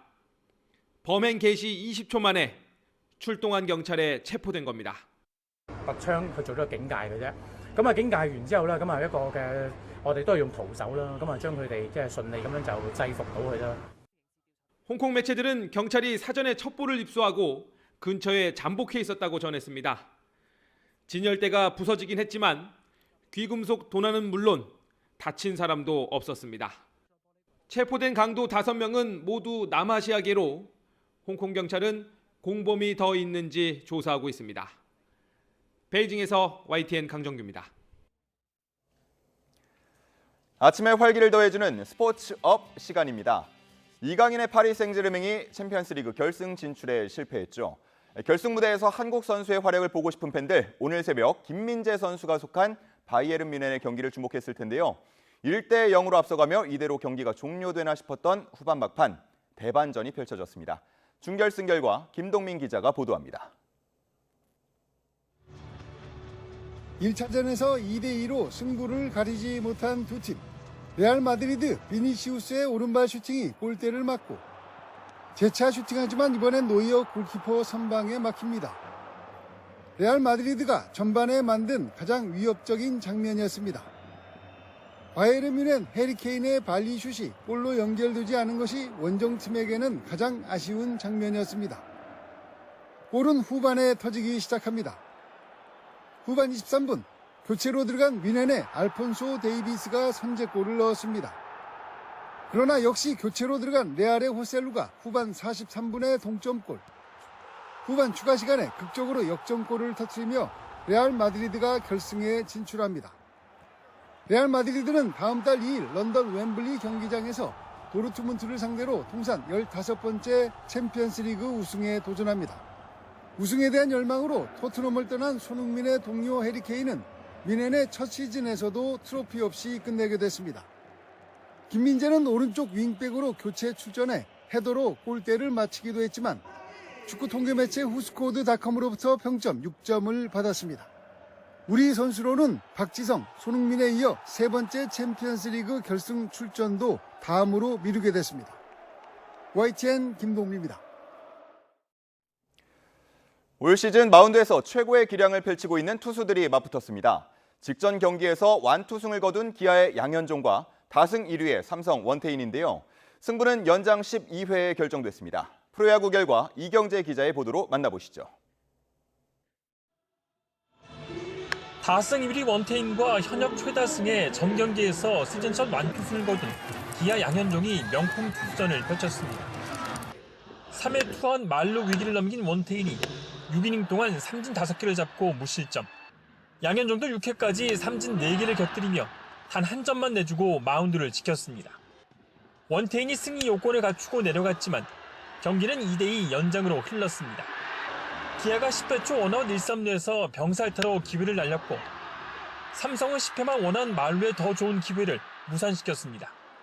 11회 소크라테스 슈퍼캐치로 또 한 번 위기를 넘긴 기아는 12회 이창진의 희생타와 이우성의 적시타로 승부를 결정지었습니다. 최근 타격감이 살아난 두산은 6회 양석환의 솔로포로 결승점을 뽑고 8회 석점을 달아나며 키움을 6대1로 꺾고 시즌 첫 4연승을 달렸습니다. 최근 들어 좀 경기력이나 팀 분위기나 좀 잘 갖춰져 가는 것 같고 그래서 지금 좀 좋은 페이스로 가고 있는 것 같습니다. 선발 브랜든이 6이닝 1실점으로 한 달 만에 시즌 4승째를 챙겼습니다. 꼴찌 롯데도 8회 원아웃까지 삼진 13개를 잡아낸 반지의 호투에다 타선의 집중력을 앞세워 류현진을 무너뜨리고 6대1로 승리, 한화와의 승차를 한 경기로 좁혔습니다. LG는 2안타 3타점으로 활약한 문성주를 앞세워 SSG를 8대5로 누르고 3연패에서 탈출했고 KT는 연장 11회 천성의 끝내기로 NC를 7대6로 꺾고 4연승을 이어갔습니다. YTN 이경재입니다. 배드민턴 안세영 선수가 무릎 부상 상태를 털어놓으면서 파리올림픽에 초점을 맞춰 후회하지 않도록 준비하고 있다고 설명했습니다. 안세영은 자신의 SNS에 지난해 아시안게임 때 다친 슬개건이 짧은 시간 안에 좋아질 수 없다는 진단을 받았다면서 올림픽까지 최대한 유지해 통증에 적응해야 한다고 설명했습니다. 지난해 10월 첫 검진에서 최소 2주 재활 진단을 나왔던 안세영은 이후 출전한 국제무대에서도 좋은 기록을 보였는데 이번에 재검진 결과를 직접 밝히면서 올림픽에 영향이 있을 가능성을 알렸습니다. 오늘은 낮 동안 맑고 포근한 날씨가 예상됩니다. 쌀쌀했던 아침과 달리 한낮에는 서울 기온이 21도까지 오르겠습니다. 하지만 그만큼 일교차도 10도 안팎까지 크게 벌어지니까요. 이런 날씨에는 감기 등 호흡기 질환에 걸리기 쉬운 만큼 입고 벗을 수 있는 외투로 체온 조절 잘 해주시기 바랍니다. 오늘은 전국적으로 맑은 하늘이 함께하고 있습니다. 공기도 깨끗한데요. 다만 동해안과 경남 남해안, 제주도에서는 너울성 파도가 높게 일겠습니다. 이 지역에 계신 분들은 해안가 안전사고에 유의하시기 바랍니다. 오늘 낮 기온은 평년과 비슷하거나 조금 더 높아 포근하겠습니다. 서울 21도, 대전과 광주 23도, 대구는 25도가 예상됩니다. 금요일인 내일도 대체로 맑고 따뜻한 봄 날씨가 이어지겠습니다. 다만 주말과 휴일에는 또다시 전국 곳곳에 비가 내릴 전망입니다. 오늘 포근한 날씨에 야외 활동하기 참 좋겠습니다. 하지만 전국적으로 자외선이 강하니까요. 오늘 외출하신다면 자외선 차단제를 꼼꼼히 덧발라주시기 바랍니다. 지금까지 서울 상암동 야외 스튜디오에서 YTN 윤수빈입니다. 네, 잠시 뒤 이어지는 YTN 뉴스톡보에서 윤석열 대통령의 기자회견을 생중계해 드립니다. 뉴스업은 내일 다시 돌아오겠습니다. 고맙습니다.